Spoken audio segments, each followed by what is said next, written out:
Hey guys, Haz here at Shield Canine. Today we are going to talk about lies in dog training.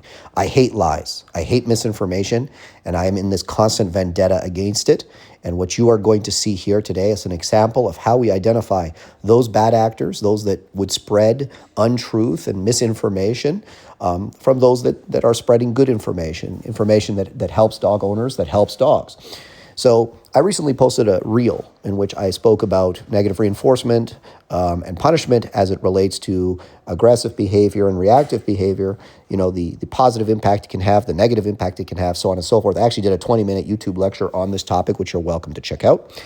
And as per usual, when you speak in the way that I do, direct, truthful, and unvarnished, you're going to get a lot of people that appreciate how you communicate, and then you're going to get some people that absolutely hate it because some people choose to live in a state of untruth and they don't enjoy reality for whatever reason. Usually it's a mental health issue, a physical health issue combined, and it makes it difficult for them to accept what reality is, so they construct a false reality, and anybody that threatens their perception of that false reality is, of course, the enemy and must be vanquished at all costs. So it's important, I think, to identify these people, and while we should, of course, have pity for them, we must also isolate and marginalize them because they are, the enemy of truth. They are the enemy of progress, and, they get a lot of people hurt, they get a lot of dogs killed, and it's important, for people to have the truth. So I found an individual in the comments that I think really exemplifies this.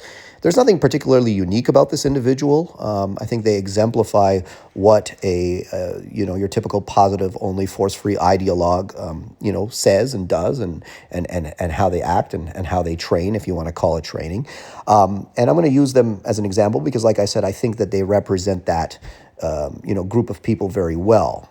So this is Nokema Dog Training. This is the Instagram handle, and her comment on this reel is, "Not me, over here helping dogs like that every day without punishment." So her first assertion actually makes no sense. She's saying that she deals with reactive and aggressive behavior without ever punishing it, therefore basically saying that she does not reduce or remove that behavior in any sense of the word. Those of you that know the scientific definition of punishment know that it would be impossible to remove or reduce something without the application of punishment, as per behavioral science. Don't take my word for it. So she's already admitting that she's not capable of doing that. Interesting. So let's see some of these comments here. So someone says, "Sure you do. Prove it or it's not true." All right, well, that's a good thing to say. And she says, "Proof all over my page, bro. Why don't you follow me and see?" Somebody else asks her to tag them in these videos that she's supposedly helping these reactive and aggressive dogs in. And she says, "You want your inbox flooded? Most of the dogs I work with are reactive and aggressive." Okay, fair enough. Let's hit that profile and let's see what she does. Okay, so quick little look through the profile. So first 3 posts, I'm not now offering payment plans. Oh, okay. That's great news. Let's see here. So we got a little white dog. Looks like a little Japanese dog. They have these little Japanese hunting dogs. I can't remember what they're called. Trail manners. So she claims that she's working on trail manners. This is something you'll see often with the force-free positive only ideologues. They'll just post content of the dog doing things that every dog does naturally and then claim that they somehow manufactured this with their super secret scientific training. Why did it take my dog 7.5 months to learn this? Probably because you're an inept, incapable person, I would assume, because it takes about 5 minutes to teach a dog to get in a crate. Puppy, you can do it in a couple of sessions. I'm just going to kind of scroll through this Instagram, look for anything that looks like... So she says, when you get a dog with actual... Oh, okay, so she's responding to someone that said, when you get a dog with actual prey drive, you'll understand why people use an e-collar. So she's showing her dog here, I guess, it looks like a hog in a pen. So she's putting her dog on hogs that are in a pen there. Looks like a piglet now that the dog's fighting. Is that it? I thought we were going to get a recall or some obedience off the pig. Now, that would have been impressive. So, it looks like the dog's willing to fight with a hog in a pen. It doesn't necessarily equate to general prey drive. A lot of dogs, will get after a pig in a pen, but they won't necessarily, just chase everything that they see. That's actually not true, Can my puppy stay calm while a bike parades by? Well, I hope so. Most every dog can do that. Okay, so this must be her personal dog, and she's just posting the dog doing ordinary pedestrian things, like a lined recall, and then I don't even know why you would post this. Like, I wouldn't, like, this is like typical puppy training. Train like Ivan. Is this what you were trying to do? Pumpkin, I don't think you can do anything Ivan does. Ivan's a 4-time world champion.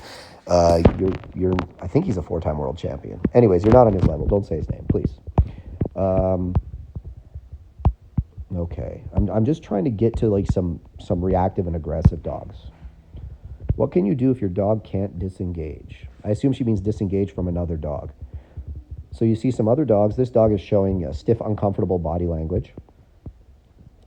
Notice how they're staying about 100 feet away from the other dog, and they're actually moving the dog away and avoiding the problem. So this is something you'll see constantly in the positive only force-free type trainers. They constantly avoid problems. They'll never actually teach the dog to deal with, something normal like passing another dog on a sidewalk. It's always avoidance, redirection to food.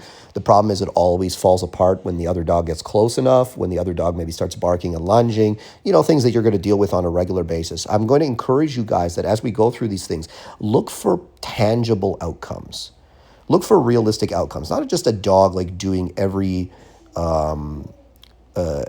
things, right? Like, let's see like a tangible outcome. Okay, so she's on a beach with her dog on a leash, making a recall. And you'll notice too that the positive only types, they always, if they're close to any level of distraction, there's always a line on the dog. And if they're, far away, they might show a dog dragging a leash doing a recall, but they're always like by themselves or far, far away from any level of competing motivation.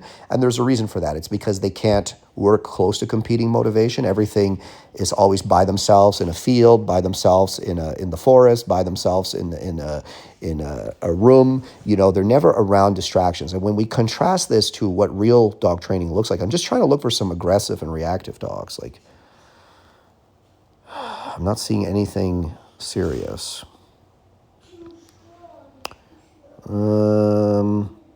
Second reactivity session. Let's see. So I guess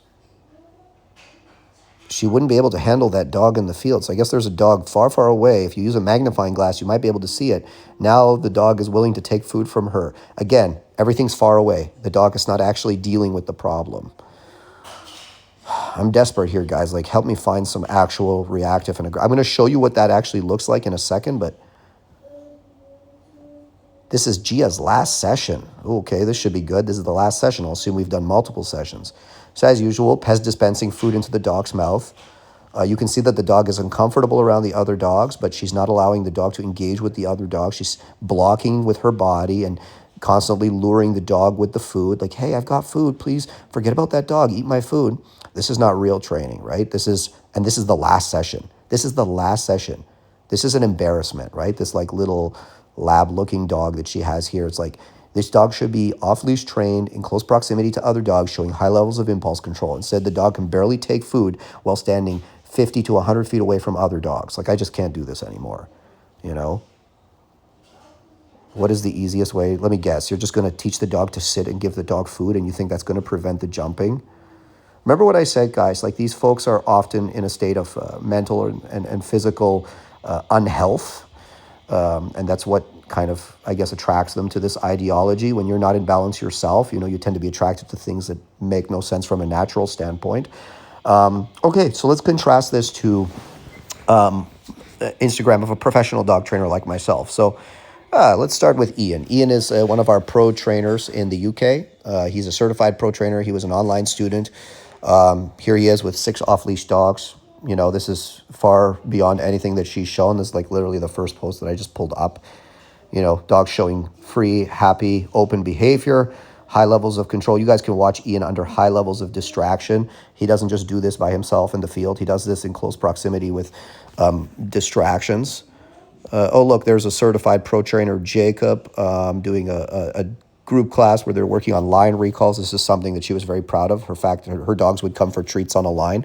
There's nothing special about that. I would expect anybody to be able to do that. Oh, look, there's Veronica, one of our online students, showing high levels of precision and control far beyond anything she would ever be able to do. You'll see that all our training is very outcome-based, right?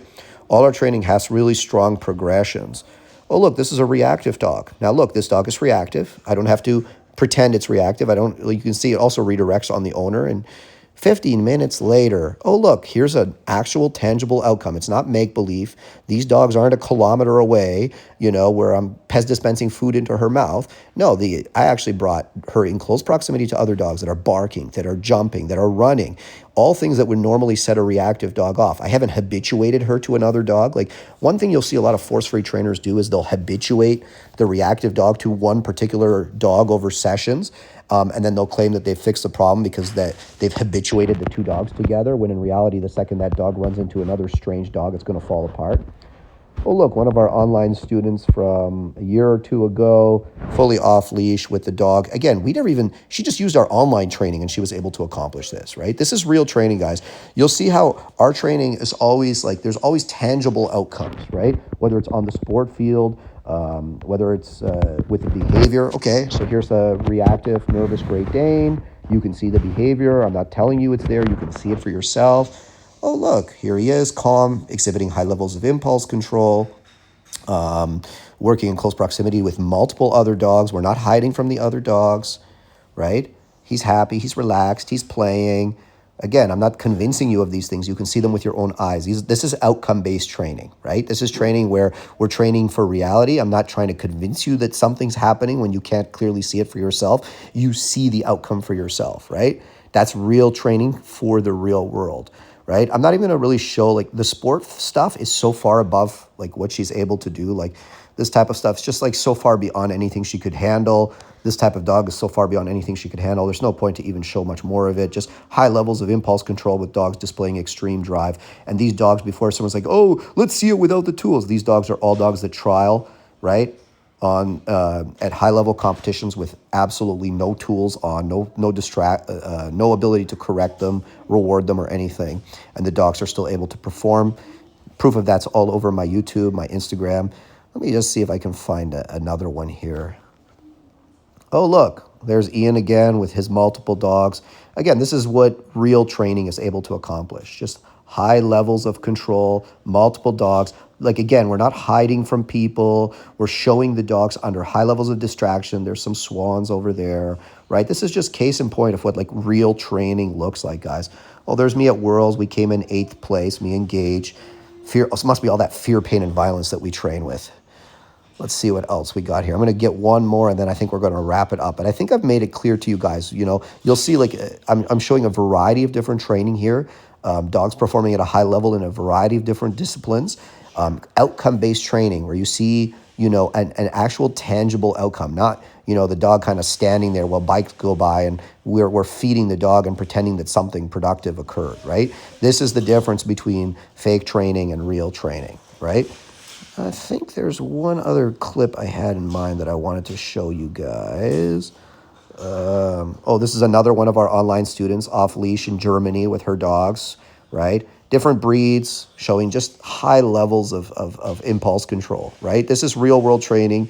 This isn't fake stuff. This isn't dogs wearing jackets and being on leashes and having food just stuffed into their mouth. This is the last clip I'm going to show you guys. This one was a nervous pit bull. Again, I don't have to show you, or bully, I should say. I don't have to show you that he was nervous. Look, he won't even take the food. This is a nervous, fearful dog. And now we apply clear balance training to the dog. And again, you can watch this whole video on YouTube, right? I'm not just showing you guys 30-second reels. And you can go on YouTube and watch and see the dog showing, again, that same high level of impulse control, right? So, guys, this is what real training is able to accomplish. It changes dogs. It changes the relationship you have with your dogs. This is how you determine, what is good training and what is just people talking